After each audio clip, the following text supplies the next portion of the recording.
Halo teman-teman Sobat Indonesia Belajar, bagi yang belum kenal, saya sekalian memperkenalkan diri. Nama saya Budi, saya adalah founder dan primary contributor untuk channel YouTube Indonesia Belajar. Beberapa waktu yang lalu, kami sempat post suatu pesan yang pada intinya kami membuka pertanyaan dan juga masukan dari teman-teman sekalian terkait channel Indonesia Belajar. Ini kami lakukan dalam rangka meningkatkan interaksi dengan teman-teman semuanya. Di sini saya akan coba tanggapi satu persatu ya pertanyaannya. Pertanyaan pertama diajukan oleh Fajar Yudhoyono.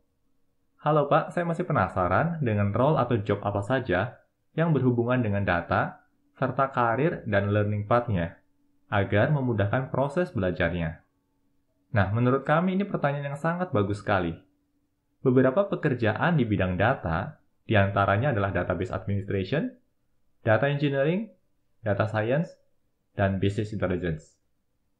Database administration sesuai dengan namanya akan berperan dalam mengadministrasi database untuk mendukung kebutuhan operasional di suatu perusahaan. Lalu ada data engineering yang memiliki peran untuk melakukan berbagai proses data transformation dan data cleaning sehingga menghasilkan suatu dataset dalam format yang siap digunakan untuk keperluan business intelligence dan data science. Lalu ada yang namanya Business Intelligence atau BI, yang berperan untuk memotret dan mengkomunikasikan kondisi dari suatu perusahaan untuk keperluan pengambilan keputusan di berbagai level, mulai dari top level management seperti CEO, CTO, CIO, sampai ke garda terdepan yang langsung berhubungan dengan customer. Dan terakhir ada yang namanya Data Science, yang memiliki peran seperti seorang detektif. Seorang data scientist akan melakukan eksplorasi terhadap data yang dimiliki oleh suatu perusahaan untuk menemukan berbagai pola dan anomali yang mungkin berpotensi untuk meningkatkan efisiensi, memangkas cost, mendeteksi fraud, meningkatkan kepuasan pelanggan dengan mempelajari perilaku pelanggan sehingga dapat memberikan rekomendasi produk maupun layanan yang sesuai. Dan tentunya untuk meningkatkan revenue dari suatu perusahaan. Lalu berikutnya pertanyaan terkait path untuk bidang data. Di channel Indonesia Belajar ini, kami juga sudah memulai beberapa materi pembelajaran terkait bidang data. Seperti statistika deskriptif yang direncanakan akan kami teruskan sampai bahasan statistika inferensi. Statistika merupakan dasar untuk melakukan interpretasi terhadap sekumpulan data. Oleh karenanya, kemampuan dasar dalam bidang statistika sangatlah penting. Materi pembelajaran statistika di channel Indonesia Belajar tidak menekankan pada kemampuan untuk menghitung cepat dan tepat, karena memang ini bisa dihandle oleh komputer. Melainkan lebih berfokus pada fungsi dari setiap alat ukur dan metode statistika, serta bagaimana menginterpretasikan suatu nilai hasil pengukuran statistika. Kami juga menawarkan berbagai topik terkait pemrograman Python dan Python Pandas. Mengapa Python? Karena saat ini, Python merupakan bahasa pemrograman yang paling umum dan paling banyak digunakan dalam bidang data. Jadi, kemampuan teknis terkait pemrograman Python akan sangat membantu teman-teman yang memang mulai serius untuk terjun di bidang data. Lalu, karena ini bidang data, tentunya tidak bisa lepas dari database. Nah, kebetulan di channel Indonesia Belajar ini, kami belum sempat menggarap topik pembelajaran terkait database. Jadi mohon kesabarannya ya.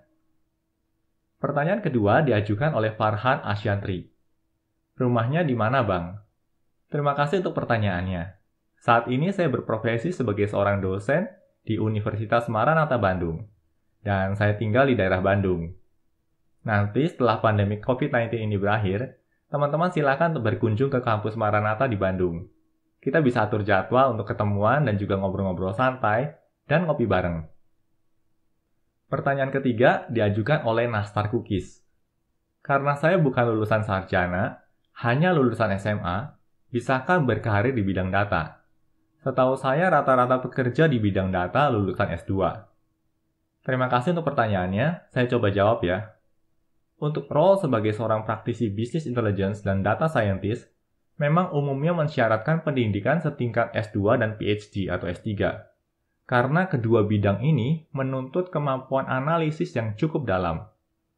Tetapi, Untuk role seperti database administration dan data engineering yang lebih menekankan pada kemampuan teknis dan bukan analitis, maka sebenarnya masih terbuka kesempatan untuk teman-teman dengan latar belakang pendidikan setingkat SMK.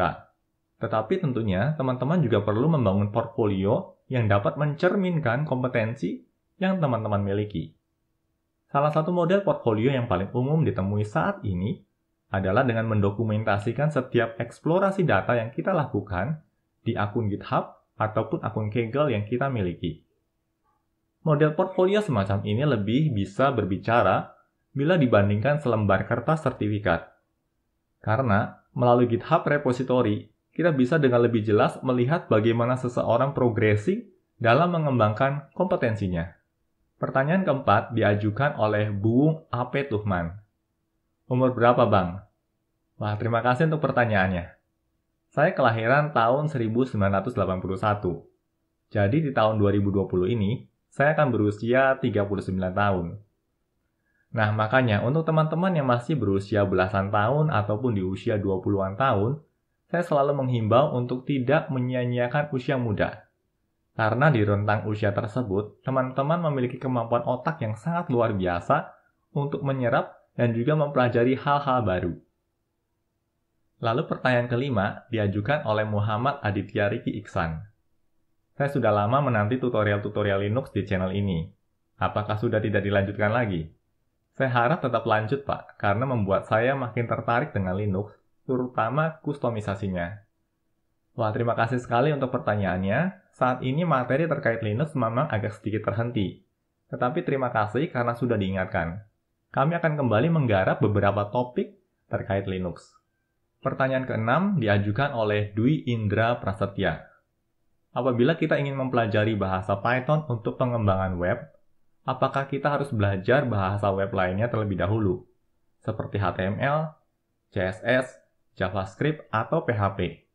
Terima kasih untuk pertanyaannya. Kebetulan di channel Indonesia Belajar, untuk saat ini fokus kami lebih ke pemanfaatan Python untuk keperluan data science dan machine learning. Nah, karena pertanyaannya lebih ke pemrograman web in general, maka saya coba jawab ya. HTML dan CSS sudah pasti wajib dikuasai, karena keduanya merupakan format pembentuk dokumen web. Yang perlu digarisbawahi di sini adalah, keduanya tidak termasuk bahasa pemrograman, tetapi lebih pada format dokumen. Lalu JavaScript. Ini awalnya memang merupakan client-side programming untuk web. Hanya saja, seiring dengan perkembangan dunia web, saat ini JavaScript juga bisa berjalan di sisi server. Menurut saya, JavaScript merupakan bahasa pemrograman yang wajib dikuasai bagi seseorang yang memang mau serius untuk terjun di bidang web programming. Lalu terkait PHP atau PHP. Ini merupakan bahasa pemrograman untuk back-end. Selain PHP, terdapat banyak bahasa pemrograman lain yang bisa digunakan untuk back-end. Salah satunya adalah Python dengan Django framework-nya. Jadi kalau memang sudah firm atau sudah yakin dengan Python, teman-teman bisa langsung mempelajari Django tanpa harus mempelajari PHP. Pertanyaan ke-7 diajukan oleh Kaylan. Halo, bagaimana kalau buat grup Telegram saja, Pak? Biar kami bisa saling interaksi dan diskusi mengenai materi-materi yang ada di channel Indonesia Belajar dan juga materi yang akan datang. Sebenarnya saya kurang terlalu aktif di grup Telegram maupun WA. Karena bagi saya, interaksi di grup semacam Telegram ataupun WA malah cenderung kontraproduktif dan menjadikan banyak pekerjaan saya jadi terbengkalai. Tetapi saya juga menyadari bahwa cukup banyak teman-teman yang belajar melalui channel Indonesia Belajar ini dan butuh untuk saling kenal dan berinteraksi satu sama lain. Oleh karenanya, saya coba buatkan grup Telegram Indonesia Belajar. Nah, nanti link untuk bergabung juga akan saya sertakan pada deskripsi video di bawah ini. Hanya saja saya meminta kesediaan teman-teman untuk memoderasi grup ini. Nanti bagi teman-teman yang sudah lebih jauh belajar dari channel Indonesia Belajar, teman-teman juga bisa membantu teman-teman yang lain yang mengalami kesulitan untuk memahami suatu topik pembelajaran tertentu. Harapannya grup Telegram ini bisa dijadikan media untuk silaturahmi dan diskusi. Lalu pertanyaan ke-8 diajukan oleh Fikri Akbar. Om, kalau diperbandingkan antara kecepatan kebutuhan real data analisis atau data scientist di Indonesia sekarang ini Bila dibandingkan dengan kecepatan supply orang-orang yang capable dalam bidang itu, termasuk dengan peminat yang meningkat, mana yang lebih cepat? Apakah kebutuhan akan dibalap oleh supply? Kalau iya, kira-kira dalam berapa tahun itu akan terjadi? Wow, ini pertanyaan yang sangat menarik sekali nih. Menurut saya, kebutuhan akan tenaga ahli dalam bidang data, entah itu sebagai data engineer, data scientist, ataupun business intelligence, akan terus meningkat seiring dengan bertambahnya data. Dan kita tahu saat ini, data yang dihasilkan makin banyak. Mulai dari data yang dihasilkan oleh sosial media, lalu data transaksi online yang kian hari jumlahnya juga makin banyak, lalu data yang dihasilkan oleh sensor dan IoT. Implementasi IoT saat ini juga makin agresif. Mulai dari hal-hal sederhana seperti smart band untuk memonitor aktivitas fisik kita, lalu juga smart vending machine yang makin banyak ditemui di perkantoran dan sejumlah area publik di kota-kota besar, dan autonomous sensor yang banyak dipasang pada perangkat pabrik untuk memonitoring performa dan juga kesehatan dari setiap perangkat produksi. Nah, kesemua ini akan menghasilkan aliran data yang jumlahnya sangat masif dengan frekuensi yang sangat tinggi. Oleh karenanya, saya selalu menghimbau bagi teman-teman yang masih muda untuk terus semangat belajar, dan bagi yang memang tertarik untuk terjun di bidang data, teman-teman tidak perlu khawatir terkait ketersediaan lapangan pekerjaan. Karena setiap perusahaan pasti memiliki data, dan setiap data butuh untuk diolah. Yang perlu teman-teman fokuskan adalah untuk terus mengembangkan kompetensi diri untuk dapat menjawab kebutuhan akan tenaga ahli dalam bidang data.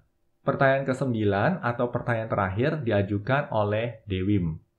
Halo Pak Budi, mau tanya, pada cloud computing untuk peran cloud engineer mulai dari mana?